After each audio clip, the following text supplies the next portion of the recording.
Earlier this year, magistrate felt that he could influence witnesses and that there was sufficient evidence linking him to the killings. Earlier we spoke to Gillian Pillay, but let's listen into court proceedings.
I've been informed by the senior prosecutor that a decision has been made by the Director of Public Prosecution that all charges must be withdrawn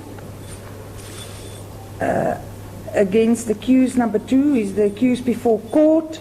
I also questioned the senior prosecutor on the position pertaining to accused number 1, who is deceased. Obviously, the correct procedure to follow is to then also withdraw charges against the deceased accused in absentia.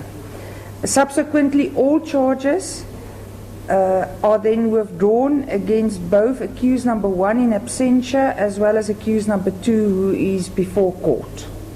I unfortunately cannot offer any explanation. It's not a decision made by the court, but it is a decision made by the prosecution. Thank you. Thank you. That concludes my role before you this morning. May I be excused? You're excused. Thank you.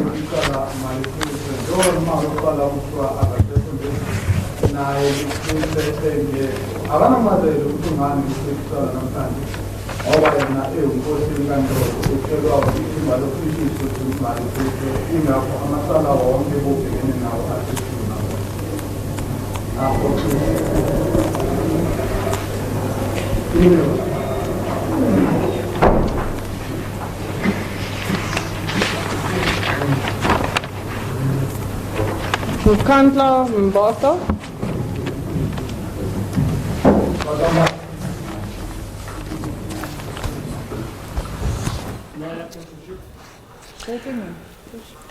All right, there you go. That's live proceedings from the Lenasia Magistrate Court, and we've heard that all charges have now been withdrawn against accused 1 and 2, one of the accused in absentia. We've heard, well, Gillian Pillay alluded to this could have been the possibility.